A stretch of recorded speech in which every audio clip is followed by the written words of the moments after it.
Hello दोस्तों, आज के इस वीडियो में देखेंगे क्लास 12 के फिजिक्स का वीवीआई सब्जेक्टिव क्वेश्चन आंसर जो आपके फाइनल इंटर बोर्ड परीक्षा 2025 के लिए ना बहुत महत्वपूर्ण है। तो आप लोग वीडियो को पूरा लास्ट तक देखिएगा। यहां से आपके एग्जाम में ना बहुत ज्यादा क्वेश्चन आएगा। पहला क्वेश्चन देखिएगा ना, विद्युत फ्लक्स क्या है। विद्युत फ्लक्स क्या है? विद्युत क्षेत्र में किसी सतह से गुजरने वाली कुल विद्युतीय बल रेखाओं की संख्या को विद्युत फ्लक्स कहा जाता है। विद्युत क्षेत्र में किसी भी सतह से गुजरने वाली कुल विद्युतीय बल रेखाओं की संख्या को विद्युत फ्लक्स कहा जाता है। दूसरा क्वेश्चन आप लोग देखिएगा ना, दूसरा क्वेश्चन कह रहा है एक्स किरण के दो गुण को लिखे। एक्स किरण के दो गुण को लिखना है। तो पहले आप लोग लिखिएगा एक्स किरण के निम्नलिखित गुण है। एक्स किरण के निम्नलिखित गुण है। पहला आप लोग लिखिएगा इसका उपयोग चिकित्सा विज्ञान में किया जाता है। एक्स किरण का उपयोग चिकित्सा विज्ञान में किया जाता है। दूसरा आप लोग लिखिएगा एक्स किरण विद्युत तथा चुंबकीय क्षेत्र में विक्षेपित नहीं होता है। दूसरा आप लोग लिखिएगा एक्स किरण होता है ना, यह विद्युत और चुंबकीय क्षेत्र में विक्षेपित नहीं होता है। तो दोनों गुण को आप लोग याद रखिएगा। तीसरा नंबर क्वेश्चन आप लोग देखिएगा ना, तीसरा क्वेश्चन कह रहा है संचायक सेल का आंतरिक प्रतिरोध क्यों कम होता है। संचायक सेल होता है ना, उसका जो आंतरिक प्रतिरोध होता है वह कम क्यों होता है। तो संचायक सेल का आंतरिक प्रतिरोध कम होता है क्योंकि द्वितीय सेल द्वारा उच्च विद्युत धारा प्रवाहित हो सके। देखिए संचायक सेल का जो आंतरिक प्रतिरोध होता है ना वह कम होता है। क्यों होता है? क्योंकि द्वितीय सेल द्वारा उच्च विद्युत धारा प्रवाहित हो सके, इसीलिए संचायक सेल का आंतरिक प्रतिरोध कम होता है। चौथा नंबर क्वेश्चन देखिएगा ना, चौथा नंबर क्वेश्चन कह रहा है बूस्टर का नियम लिखे। बूस्टर का नियम लिखे। इस नियम के अनुसार किसी माध्यक का अपवर्तनांक ध्रुवण कोण के स्पर्श ज्या के बराबर होता है। देखिए बूस्टर के नियम के अनुसार नो किसी माध्यक का जो अपवर्तनांक होता है वह ध्रुवण कोण के स्पर्श ज्या के बराबर होता है। इसी को बूस्टर का नियम कहा जाता है। पांचवा नंबर क्वेश्चन देखिएगा ना, 5 नंबर क्वेश्चन कर रहा है पोलराइड का उपयोग लिखे। पोलराइड का उपयोग लिखे। इसका उपयोग धूप चश्मे में किया जाता है। पोलराइड का जो उपयोग होता है धूप वाले चश्मे में किया जाता है। दूसरा आप लोग लिखिएगा इसका उपयोग रेलगाड़ी की खिड़की में किया जाता है। पोलराइड का पहला उपयोग धूप वाले चश्मे में किया जाता है और इसका उपयोग रेलगाड़ी के खिड़की में किया जाता है।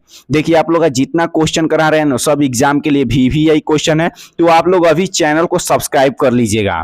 अगला क्वेश्चन देखिएगा ना, एनालॉग सिग्नल से क्या समझते हैं। एनालॉग सिग्नल से क्या समझते हैं? एक लगातार बदलने वाले संकेत या सिग्नल को एनालॉग सिग्नल कहा जाता है। एक लगातार बदलने वाले संकेत या सिग्नल को एनालॉग सिग्नल कहा जाता है। जैसे में आप लोग देखिएगा प्रत्यावर्ती धारा एनालॉग सिग्नल है। प्रत्यावर्ती धारा क्या है? तो एनालॉग सिग्नल है। अगला क्वेश्चन है ना, डिजिटल सिग्नल से क्या समझते हैं। डिजिटल सिग्नल से क्या समझते हैं? ऐसा सिग्नल जिसके दो या दो के औसत मान ही संभव हो उसे डिजिटल सिग्नल कहा जाता है। ऐसा सिग्नल जिसके दो या दो के औसत मान संभव हो उसे डिजिटल सिग्नल कहा जाता है। जैसे में आप लोग देखिएगा स्क्वायर वेव। स्क्वायर वेव क्या है? एक डिजिटल सिग्नल है। स्क्वायर वेव क्या है? तो एक डिजिटल सिग्नल है। तो आप लोग ना इसको याद रखिएगा। एनालॉग सिग्नल और डिजिटल सिग्नल में अंतर अगर पूछेगा तो आप लोग दोनों का परिभाषा और दोनों का आप लोग एग्जाम्पल लिख दीजिएगा। अगला क्वेश्चन आप लोग देखिएगा ना, अगला क्वेश्चन कह रहा है आवर्धन तथा आवर्धन क्षमता में अंतर लिखे। तो आप लोग एक बगल लिखिएगा आवर्धन, दूसरा बगल लिखिएगा आवर्धन क्षमता। आवर्धन में पहला लिखिएगा यह एक लीनियर मैग्निफिकेशन होता है। आवर्धन क्या होता है? तो एक लीनियर मैग्निफिकेशन होता है। और इसमें लिखिएगा आप लोग यह एक एंगुलर मैग्निफिकेशन होता है। क्या होता है? तो एंगुलर मैग्निफिकेशन होता है। दूसरा आप लोग लिखिएगा ना, यह वस्तु तथा प्रतिबिंब का अनुपात होता है। आवर्धन क्या होता है? वस्तु और प्रतिबिंब का अनुपात होता है। इसमें आप लोग लिखिएगा यह इमेज तथा वस्तु के द्वारा आंख पर बनाया गया विजुअल एंगल का अनुपात होता है।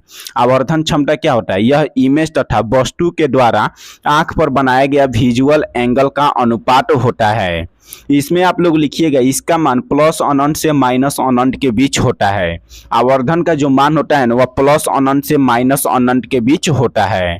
इसमें आप लोग लिखिएगा इसका मान 1 + d/f तथा d/f के बीच होता है। आवर्धन क्षमता का जो मान होता है ना वह 1 + d/f तथा d/f के बीच होता है। अगला क्वेश्चन है ना, विद्युत आवेश के दो मौलिक गुण लिखे। विद्युत आवेश के दो मौलिक गुण लिखे, तो आप लोग लिखिएगा विद्युत आवेश के निम्नलिखित गुण है। विद्युत आवेश के निम्नलिखित गुण है। पहला आप लोग लिखिएगा विद्युत आवेश संरक्षित होता है। विद्युत आवेश क्या होता है? तो संरक्षित होता है। दूसरा आप लोग लिखिएगा आवेश योगात्मक होता है। आवेश क्या होता है? योगात्मक होता है। देखिए ऊपर वाला क्वेश्चन को आप लोग याद रखिएगा, हमेशा आपके एग्जाम में क्वेश्चन पूछा जाता है आवर्धन तथा आवर्धन क्षमता में अंतर लिखे, तो आप लोग सेम ऐसे ही लिखिएगा, एक बगल आवर्धन दूसरा बगल आवर्धन क्षमता और दोनों का अंतर आप लोग लिखिएगा, तो आप लोग का 5 नंबर गारंटी है कि मिल जाएगा। और आप लोग वीडियो को फिर से रिपीट देख लीजिएगा और चैनल को आप लोग ज़्यादा से ज़्यादा शेयर कीजिएगा और वीडियो को आप लोग ज़्यादा से ज़्यादा शेयर कीजिएगा और चैनल को आप लोग अभी सब्सक्राइब कर लीजिएगा।